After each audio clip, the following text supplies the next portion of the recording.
नमस्कार, मैं वेद प्रकाश सहयोगी संजीव विलेचा के साथ धक्कड़ है हरियाणा में आपका हार्दिक स्वागत है, अभिनंदन है। और इस वक्त मौजूद हम भिवानी जिले के गांव लेखा में और यहाँ पर वर्मी कंपोस्ट का एक प्लांट का शुभारंभ आज हुआ है और उस कंपनी के काफ़ी अधिकारी भी यहाँ पर हमारे साथ मौजूद हैं। साकार ऑर्गेनिक इंडिया लक्ष्य प्राइवेट लिमिटेड जयपुर की कंपनी है और ये वर्मी कंपोस्ट के क्षेत्र में काम कर रही है। उनके बारे में जानेंगे आखिर वर्मी कंपोस्ट की जरूरत क्यों पड़ी और कब से इन्होंने शुरुआत की है। नमस्कार। नमस्कार। तो सबसे पहले तो मैं ये बोलना चाहती हूँ कि ऑर्गेनिक केवल एक लाइफस्टाइल नहीं है, ऑर्गेनिक एक नेसेसिटी है। आने वाले टाइम पे जैसे कैंसर बढ़ता जा रहा है क्योंकि पेस्टिसाइड, यूरिया, डीएपी इतना ज़्यादा यूज़ हो रहा है, सरकार इतना प्रमोट कर रही है ऑर्गेनिक को, तो हमें एक नीड लगी एक वर्मी कंपोस्ट का एक पूरा फैक्ट्री खुलवाने की। मैं फिर से इसको फैक्ट्री बोलूँगी, प्लांट नहीं बोलूँगी, क्योंकि हम लोग जितनी भी चीज़ें करते हैं, जो भी हम लोग सर्विसेज प्रोवाइड करते हैं, वो इसी तरीके से वर्क करती है। इसकी ज़रूरत क्यों पड़ी? ज़रूरत इसलिए पड़ी क्योंकि केचुआ अगर अपन बात करें या अर्थवॉर्म जो अपन बात करते हैं वो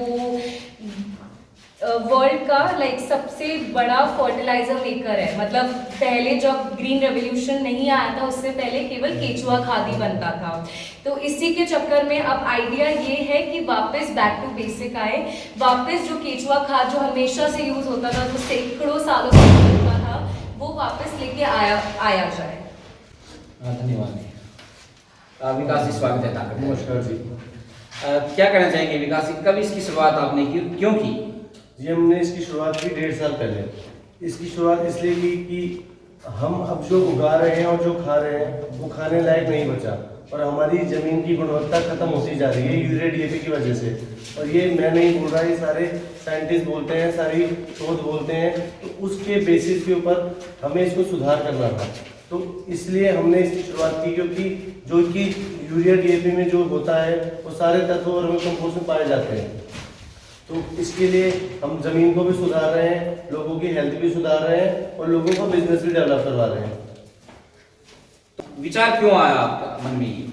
विचार इसलिए आया कि हम आज तक पढ़ते हैं कि अब जवान लोगों को कैंसर हो रहा है, सबसे ज़्यादा मेहनत किसान करता है, लेकिन किसान के पास ही पैसा नहीं होता, वो सुसाइड कर रहा है क्योंकि उसकी ज़मीन, वो पहले बोलते थे कि हमारी धरती सोना उगलती है, लेकिन अब वो कुछ भी नहीं उगल पा रही क्योंकि यूरिया डीएपी की वजह से खर्चे तो बढ़ते जा रहे हैं और गुणवत्ता घटती जा रही है ज़मीन की। लेकिन धारणा एक ये बनी हुई है अगर हम अगर यूरिया डीएपी डालेंगे तो ज़्यादा फसल होगी और अगर हम वर्मी कंपोस्ट डालेंगे तो फसल कम होगी। सर, यूरिया डीएपी का जन्म ही 70-80 साल पहले हुआ है, उससे पहले खेती नहीं होती थी क्या, आप बताइए सर?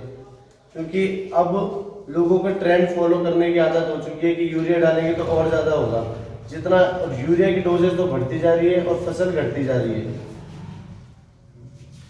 तो सरकार को चाहिए क्या इस तरह जैसे वर्मी कंपोस्ट के बारे में जगह जगह गांव जाकर के एक सेमिनार करे, लोगों को समझाए, अभी आप लोग इस तरफ ध्यान दें?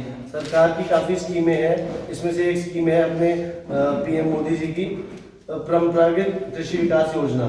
उसके तहत वो सब्सिडी भी प्रोवाइड करते हैं, खाद के लिए भी पैसा प्रोवाइड करते हैं और जो खाद से जो अनाज आता है उसको भी उत्तम रेटों में बेचने का पोर्टल तैयार हुआ है। सरकार की बहुत सी ऐसी योजनाएं होती हैं जो सिर्फ कागजों तक रहती हैं, आम आदमी या किसान तक नहीं पहुंच पाती क्योंकि उनका प्रचार नहीं हो पाता। क्या कहना चाहेंगे? फार्मर अवेयर नहीं है सर उसके लिए पहुंचने के लिए, क्योंकि फार्मर अभी इतना एजुकेटेड नहीं हो पाया, कोशिश जारी है, लेकिन फार्मर को भी नहीं पता है कि वो ऑफिस वाले काम नहीं कर पाए। तो उसके बीच की जो कमजोर कड़ी है उसको हम फुलफिल करते हैं, उसके गैप को हम खत्म करना चाहते हैं, ताकि जिस तरीके से भी सरकार मदद करना चाह रही है, हम सरकार के और एक फार्मर के बीच का गैप खत्म करना चाहते हैं। हमारे जो भी हमारा एजुकेशन है उसके थ्रू, और हम यूथ हैं तो हम चीज़ पे इम्पैक्ट लाना चाहते हैं। तो क्या आप इस तरह के सेमिनार आयोजन करेंगे किसानों को समझाने के लिए? हम ऐसा आयोजन जब भी कर पाएंगे जब जगदीश जी जैसे सोच के व्यक्ति हमारे साथ जुड़ेंगे और इन चीज़ों को बढ़ावा देंगे।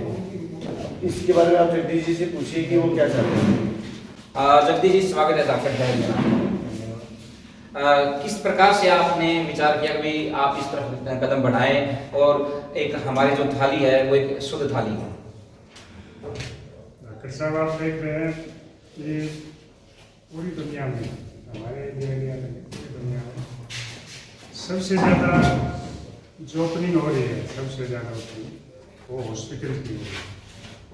हमारे दीवाने में हम 20 साल पहले देखा करते हैं एक सिविल हॉस्पिटल था, इसमें से बाद एक हॉस्पिटल। अब आप किसी भी रोड पे चले जाओ, दीवाने के चारों तरफ हॉस्पिटल ही हॉस्पिटल। क्या कारण? ये जो जहर आया है, जो धरती को बिल्कुल बिल्कुल ऐसा बना दिया है। मैं भी थोड़ी देर पहले आपको बता रहा था कि जबरदस्ती जहर हमें अंधेरी है। मिट्टी नहीं चाह रही कि आपको अन्न मिले, क्योंकि आप वो चीज डाल जो मिट्टी चाह रही है। मिट्टी तो ऑर्गेनिक चाह रही है, केचुआ जो है, केचुआ हमें सारी चीजें या कोई और हम दे रहे हैं जहर। और ये कम से कम ज़्यादा तो 50 साल 40 साल से चलता है। और जो हॉस्पिटल्स की संख्या वो 20-25 साल से हम सब बीमार हैं, बीमार रहते हैं, कोई भी सोच नहीं है। तो ये हॉस्पिटलों की संख्या कब कम होगी? ये जैसे अभी विकास जी ने शुरुआत की, शुरुआत तो जगदीश जी ने करी है और पहल शुरुआत करी है। ऐसे ही लोग जागरूक होते रहेंगे तो जल्दी ही हॉस्पिटल तो होने वाले हैं बंद, और ऐसे प्लान खुलते रहेंगे। बिल्कुल। अब हम उन हॉस्पिटल्स को बंद करने वाले हैं। हम ऑर्गेनिक अन्न आपको देने वाले हैं। जब आपके अंदर ऑर्गेनिक अन्न जाएगा, आप बुजुर्गों को देखो, आपके घर में कोई बड़ा बुजुर्ग बैठा हुआ 60-70 साल का, देखो आज आपसे ताकत है, क्योंकि उनके अंदर वो ताकत गई थी जो हमें नहीं मिलती। उसके लिए ये डॉक्टर से दुश्मनी नहीं हो जाएगी? डॉक्टर भी खुश है, वो भी परेशान है बेचारे। डॉक्टर तो ये खाते हैं भाई, वो भी परेशान है, वो भी तो खाते हैं। अब मैंने डॉक्टर की डिग्री ली, हॉस्पिटल खोलना मेरी मजबूरी है, मरीज आएंगे, मैं भी तो मरीज हूँ। तो डॉक्टर भी इसको खाएंगे, डॉक्टर ऑर्गेनिक पे आएंगे तो वो भी बिल्कुल स्वस्थ हो जाएंगे। क्या लगता है कितना समय लग पाएगा लोगों को, किसानों को जागरूक करने के भी आप लोग ऑर्गेनिक खेती करें? ये टीम बैठी है ना, ऐसी टीम हमें बीमारी है, 2-3 और लोग हैं। और जिस तरह का हमने उत्साह देखा लोगों का, आपका और सब लोगों का, हमें लगता नहीं कि ज़्यादा समय लगने वाला है, क्योंकि 70 साल में अगर ये पूरी दुनिया में, पूरे इंडिया में फैल सकता है यूरिया, तो और आज हमें सारी की असलियत पता लग चुकी है, तो हमें नहीं लगता ज़्यादा समय लगेगा, क्योंकि हमें जिस तरह का साथ लोगों का मिल रहा है, हम ये चीज़ें बहुत जल्दी कर पाएंगे। बहुत बहुत धन्यवाद सर। धन्यवाद जी। धन्यवाद सर। धन्यवाद। आप सभी का भी बहुत बहुत धन्यवाद। धन्यवाद। कहना चाहूँगा आप सभी को, रासायनिक को त्यागें। हम जो रासायनिक प्रयोग करते हैं वो जहर है। जहर खेत में जाएगा, जमीन को भी खत्म करेगा और वो हमें भी खत्म कर रहा है। और जगदीश जी ने जो बताया कि अस्पतालों की लाइन लगी, वो इसीलिए लगी हुई है क्योंकि हम जहर खाते हैं। बीमार होंगे तो सीधी सी बात है भाई, अस्पताल की जरूरत पड़ेगी। तो अस्पताल की जरूरत ना पड़े हमें, इसलिए हमें इस पद्धति को अपनाना चाहिए। हड़प्पाकालीन पद्धति है ये। पहले उस दौरान कोई रासायनिक नहीं था, उस संस्कृति में देसी चीज होती थी और वो दोबारा से अब पुनः लौट के आने वाली है। तो आप लोग सभी इस तरफ ध्यान दें और ज़्यादा से ज़्यादा लोग इस अभियान से जुड़ें। मैं सही मायने में कहूँगा, ये हमारी जो थाली है, भोजन की थाली, उसको शुद्ध करने का अभियान है।